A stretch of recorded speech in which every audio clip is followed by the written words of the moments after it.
di spreco di soldi pubblici. Hai niente da dire su quello che è successo all'Italia? Niente, tu devi prendere come sempre una posizione, Ale. Ti sto dicendo una cosa molto importante, cosa che tu dovresti per forza e ovviamente intervenire. Sull'Alitalia? Sull'Alitalia. Poi... E siamo a parlare! Parliamo! Amici, parliamo dell'Alitalia, un altro grande problema italiano. Parliamo anche delle hostess. Non so voi, ma quando io sono in aereo e l'aereo balla, l'unica cosa che faccio io sempre è guardare l'hostess, perché io penso, se l'hostess tiene paura, che fa da tanti anni questo mestiere, allora significa che veramente siamo inguaiati. Una volta mi avvicinai a lei e dissi, lo sa che io e lei siamo colleghi? Perché se lei ha paura, ho paura anch'io. Hostess. Allora, io non voglio scherzare sulle hostess, no. Ma ieri a Roma è successo qualcosa di incredibile. Hanno manifestato per il loro licenziamento.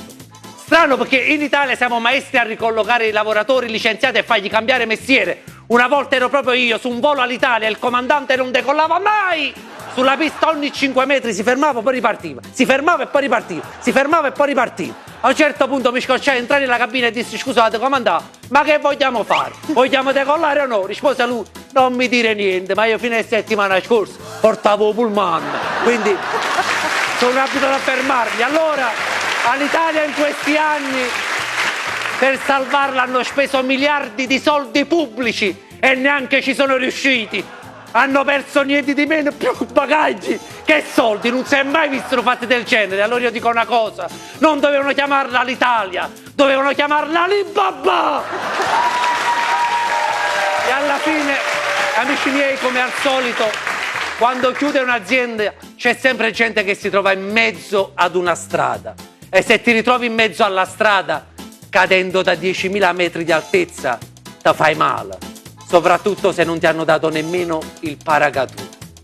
Ha già parlato. Ha già parlato. Grazie. E tu hai già parlato. E stiamo a parlare? Parliamo.